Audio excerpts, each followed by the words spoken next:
નમસ્કાર. ગુજરાત સરકાર તેમજ કેન્દ્ર સરકાર તેમજ અન્ય રાજ્ય સરકારની સેવામાંથી સેવાનિવૃત્તિ પામેલા પેન્શનધારક મિત્રો, આપ સૌનું સ્વાગત છે આપણી આ યુટ્યુબ ચેનલ ભાવેશ મકવાણા ન્યૂઝમાં. તો સૌથી પહેલાં બધાને જય શ્રી કૃષ્ણ, જય માતાજી, હર હર મહાદેવ. તો મિત્રો, આજના વિડીયોમાં આપણે વાત કરવાના છીએ કેન્દ્ર પોતાના પેન્શનરોના પેન્શનમાં વધારો જાહેર કરે તે બાદ સૌથી પહેલાં આ રાજ્યની સરકાર પોતાના પેન્શનરોના પેન્શનમાં કરશે વધારો જાહેર. તો મિત્રો, જ્યારે પણ કેન્દ્ર સરકાર પોતાના પેન્શનરોના પેન્શનમાં વધારો જાહેર કરે એટલે કે 8મા પગાર પંચનો અમલ કરે, ત્યારબાદ આ રાજ્યની સરકાર સૌથી પહેલાં પોતાના પેન્શનરોને પેન્શન વધારો જાહેર કરશે અને 8મા પગાર પંચનો અમલ જાહેર કરશે. તો ખાસ કરીને ગુજરાત રાજ્યના પેન્શનરો માટે ખૂબ જ જાણવા જેવો આ વિડીયો છે. તો વિડીયોમાં અંત સુધી બન્યા રહેજો એટલે બધી જ માહિતી તમને વ્યવસ્થિત રીતે સમજાઈ જાય. વિડીયો શરૂ કરતાં પહેલાં એક દિલથી નમ્ર વિનંતી છે કે તમારા માટે ખૂબ જ મહેનતથી આવી માહિતીઓ એકત્ર કરીને અમે વિડીયો બનાવતા હોઈએ છીએ. તો ખાસ કરીને આવી જ માહિતીઓ જાણવા માટે આપણી આ ચેનલ સબસ્ક્રાઈબ કરી લેજો અને અમને થોડુંક પ્રોત્સાહન મળે તે માટે અમને સપોર્ટ પણ કરજો. એટલે વિડીયોને એક લાઇક કરી દેજો અને આપણી આ ચેનલ સબસ્ક્રાઈબ કરી લેજો. તો શરૂ કરીએ આજનો આ વિડીયો. તો વાત કરીએ કર્મચારીઓમાં ઘણા દિવસોથી 8મા પગાર પંચ અંગે ચર્ચા ચાલી રહી છે. તો સરકાર 8મા પગાર પંચ અંગે નવા અપડેટ્સ પણ જાહેર કરી રહી છે. તો હવે બીજી એક રાજ્ય સરકારે 8મા પગાર પંચની રચનાની જાહેરાત કરી છે. તો ચાલો આ સમાચાર દ્વારા 8મા પગાર પંચ સંબંધિત આ નવા અપડેટ વિશે વધુ જાણીએ. તો ખાસ કરીને હાલમાં 8મા પગાર પંચનો અમલ કેન્દ્ર સરકાર પોતાની કાર્યવાહી છે તે કરી રહી છે. તો બીજી તરફ આ રાજ્યની સરકાર પણ 8મા પગાર પંચની રચનાની જાહેરાત કરી રહી છે. તો આજના વિડીયોમાં આપણે એ ચર્ચા કરવાના છીએ કે કઈ રાજ્યની સરકાર પોતાના પેન્શનરો માટે સૌથી પહેલાં 8મા પગાર પંચનો અમલ કરશે. તો કર્મચારીઓને નવા પગાર પંચ અંગે ઘણા પ્રશ્નો છે. આ દરમિયાન કેન્દ્ર સરકારના કર્મચારીઓના પગારમાં વધારા અંગે મહત્વપૂર્ણ સમાચાર સામે આવી રહ્યા છે. તો રાજ્ય સરકારે 8મા પગાર પંચની રચના અંગે અપડેટ જારી કર્યું છે. તો હા, આસામ સરકારે પણ 8મા પગાર પંચની રચના અંગે એક મોટો નિર્ણય લીધો છે. તો કેન્દ્ર બાદ જે આસામ રાજ્યની સરકાર છે તે પોતાના પેન્શનરો અને સરકારી કર્મચારીઓ માટે 8મા પગાર પંચની રચના અંગે એક મોટો નિર્ણય લીધો છે.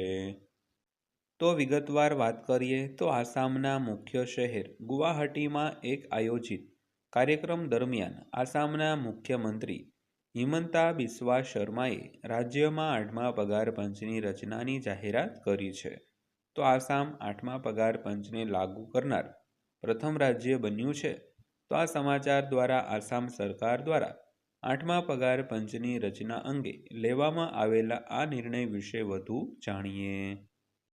તો મુખ્યમંત્રી હિમંતા બિસ્વા શર્માએ જણાવ્યું હતું કે કેન્દ્ર સરકારે નવા પગાર પંચ માટે TOR જારી કરી દીધો છે, પરંતુ હજુ સુધી કોઈ પણ રાજ્યએ પોતાનું પગાર પંચ બનાવ્યું નથી.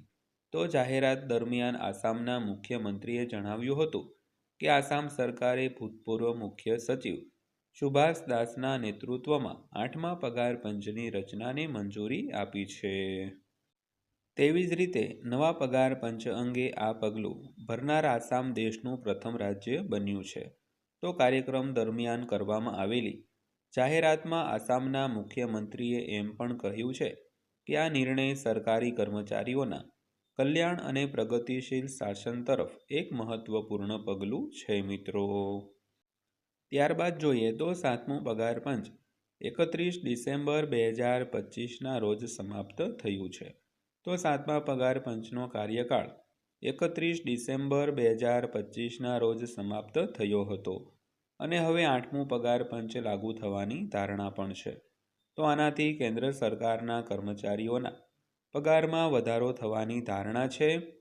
જોકે નિષ્ણાંતો કહે છે કે પગાર વધારાની સમયરેખા હજુ પણ સ્પષ્ટ નથી.